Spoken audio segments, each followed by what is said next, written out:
And eto guys, this is abundance of money. So nakikita natin yung mga positive energies nyo guys. As in talagang bubuhos yung mga blessings, no? This is ayan no, binubuhos guys yung mga blessings sa inyo. Kashing-kashing ngayong December. So in short, marami kayong kaperahan, maraming blessings, maraming biyaya kayo na ma-experience or matatamasa ngayong December guys. Syempre, lalo na yung mga trabahador, empleyado, mga bigay ng bonus. Yay!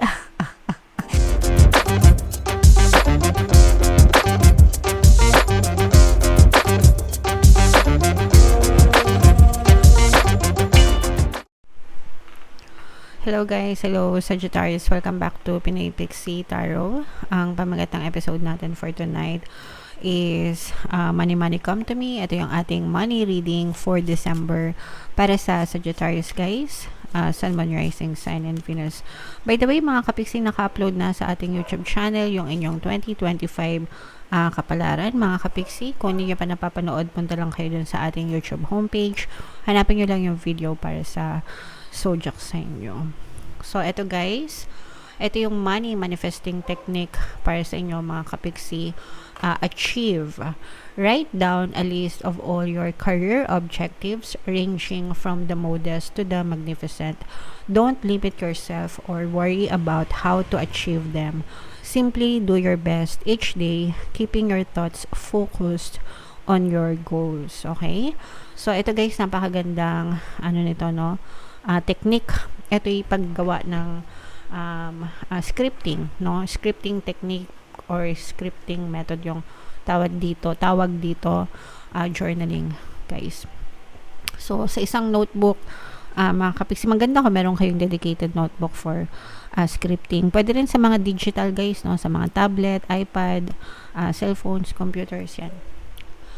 Isulat nyo guys kung ano yung mga objectives nyo sa buhay, yung mga desires nyo. Ito, ang nakasulat dito is particular sa trabaho. Pero actually guys, kahit hindi tungkol sa trabaho, kahit saan, pwede nyo itong gawin mga kapiksi. And don't limit yourself, no? Sabi nga, ranging from the modest to the magnificent. So, let's say for example, isulat natin yung mga gusto natin. Gusto ko magkaroon ng salary increase. Gusto kong tumaas ang sahod ko. Gusto ko ma-promote as manager. Gusto ko ma-promote as supervisor. Ano pa? Gusto ko ma-regular sa trabaho. Yung mga ganyan, no? Gusto ko magkakotse. Gusto ko magkabahay. Yung mga ganyan.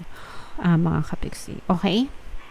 So, isulat nyo lahat. Isulat nyo whatever it is. Again, guys, don't limit yourself. Huwag mo limitahan yung sarili mo. Mga kapiksi. And every day, no, just simply do your best each day na habang nagsusulat kayo. Kasi guys, ganito yan nangyayari, no? Whenever you say something or whenever you write something, automatic pinaprocess na yan ng isip nyo. So, let's say for example, nagsulat kayo ng blue balloon. Diba? Susulat nyo lang yung salita, blue balloon. Automatic, ang ipaprocess agad ng isip nyo, sa isip niya, makikita agad niyan, picture blue balloon. Diba? Diba? Nung sinabi ko yung blue balloon sa inyo, ano agad naisip nyo? Blue balloon. That's how, ganun katalino yung isip natin, mga kapiksi.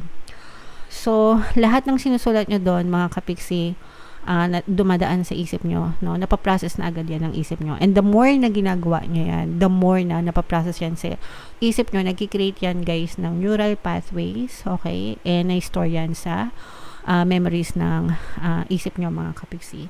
And kapag ka nag-start na siya as maging belief system, mapupush out yan sa inyong physical reality, mga kapiksi. Okay? So, yan, that's the wonder of scripting or affirming, guys. And again, no, hindi nyo trabaho na tanungin kung paano yun mangyayari. It's not your job. Ang trabaho nyo is i-declare kung ano yung gusto nyo, and the universe will make it happen for you. So, universe yung maghahanap ng mga tao, bagay, sitwasyon, circumstances, igagalaw niya yan sa paligid mo para i-deliver sa'yo yung gusto mo. So, kung gusto mo ng blue balloon, ibibigay sa'yo ni universe yung blue balloon, as in makakita ka ng blue balloon or makakakuha ka ng blue balloon. Okay? So, example lang yung blue balloon, guys. Pero kahit ano, as in, guys, no? Kahit ano, whatever talagang mapupunta yan sa inyo, mga kapiksi. Okay? Alright. So, comment down below, mga kapiksi, Sorry guys, pinakamagandang gawin yung scripting is paggising sa umaga at saka pagtulog sa gabi. Okay? Or at least 3 times a day. Kung hindi naman, at least once a day bago kayo matulog. Okay? Gawin nyo, mga kapiksi. For more manifesting techniques guys, pwede kayo mag-join sa mga membership program natin. Dito sa ating channel, i-click nyo lang yung join button. Maraming mga techniques doon guys. So, tingnan natin yung ganap sa inyo ngayong December Sagittarius. Shuffle ko to habang sinashuffle ko to. Panoorin nyo muna yung video natin regarding sa ating paano mag-manifest ng abundance video course. Kapiksi, sawa ka na ba sa mga struggles at hirap sa buhay mo? Masipag ka ba at masikap sa buhay ngunit hindi ka pa rin umaasenso? Ilang beses ka na bang nag-attempt mag-negosyo at mag-invest pero palagi ka pa rin nalulugi?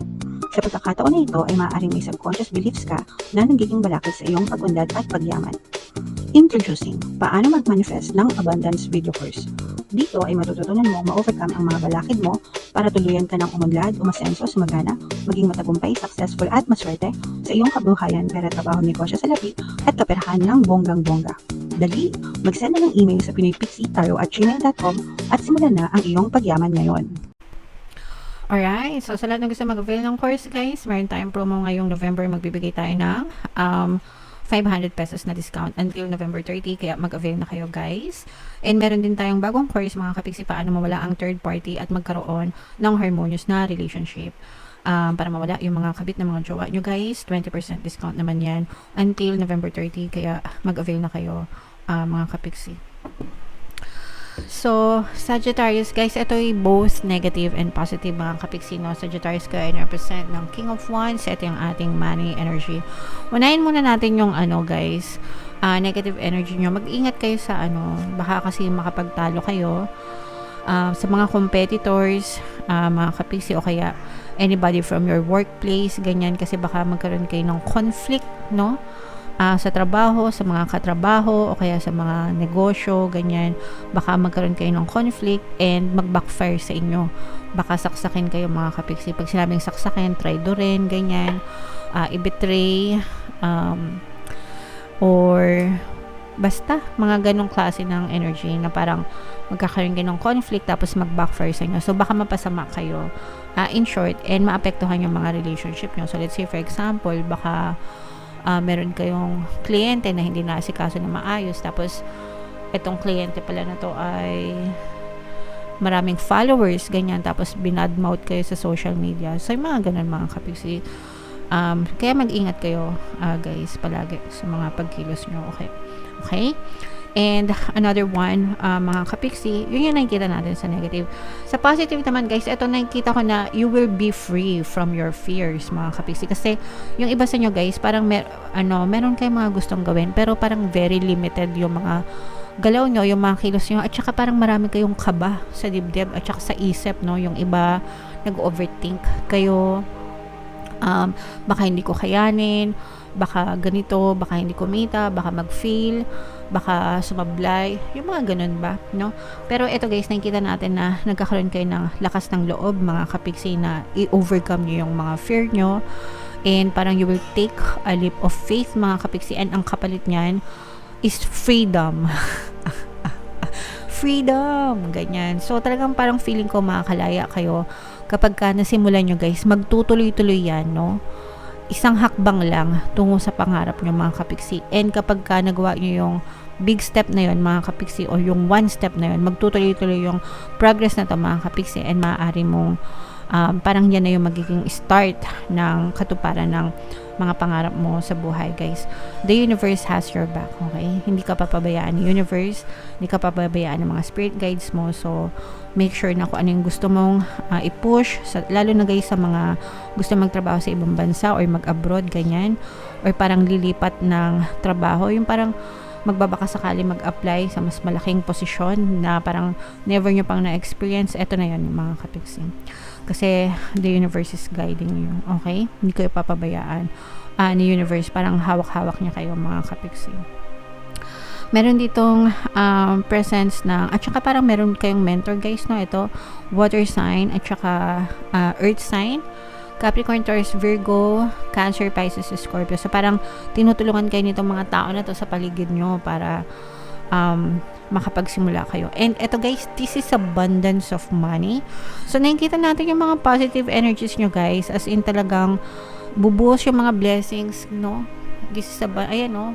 Binubuhos guys yung mga blessings sa inyo. Kashing-kashing ngayong December. So in short, marami kayong kaperahan, maraming blessings, maraming biyaya kayo na ma-experience or matatamasa ngayong December guys. Syempre, lalo na yung mga trabahador, empleyado, mga bigay ng bonus. Yay!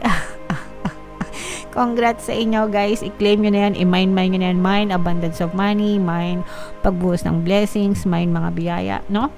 I-mine nyo na yan sa comment section guys. Deserve nyo na yan. For some of you guys, may mga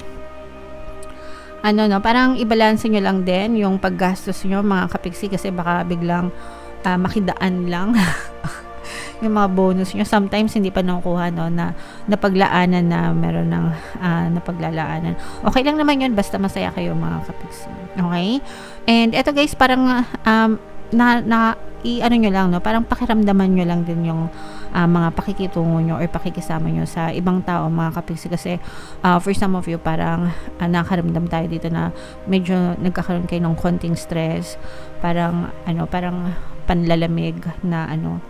panlalamig na experience sa mga kasamahan nyo sa trabaho, ganyan, or kaya medyo toxic sa workplace nyo mga kapiksi. So yung iba baka binibigyan kayo ng cold treatment, ibig sabihin hindi maganda yun, lalo na guys kung meron kasing ibang bansa or ibang mga parang may pagka-racist sila, ganyan, especially sa mga Asian, no? Hindi ko alam ba't ganon. Parang iba yung tingin nila sa inyo mga kapiksi. So kung if ever man na nasa ganun kayong lugar na parang nabibiktima kayo ng pagka-racist, ganyan, so tiisin nyo na lang kung wala kayong ibang malilipatan or mapupuntahan.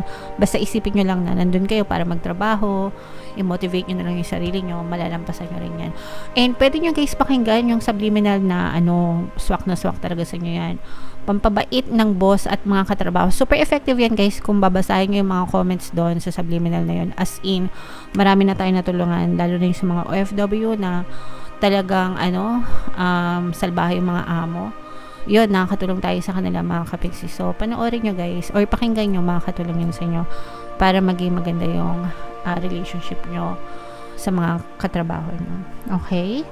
Alright. So, yan yung mga positive energies nyo guys. Ito, abundance of money, bubuhos ang blessings, mga bagong chapter. Ito, this is parang freedom, parang bagong chapter ng buhay mo. So, i-mind mo na yan sa comment section, Sagittarius, and comment down below if naka-resonate kayo guys. Ito yung ating 2025 kapalaran. Panoorin nyo na, and ito naman yung ating success stories ng paano mag-manifest ng abundance video course. Click here to subscribe guys. Ito yung ating mga pampaswerte subliminals. Thank you for liking, sharing, and subscribing. See you next time. I love you all mga kapiksi. Have a nice day. Bye-bye.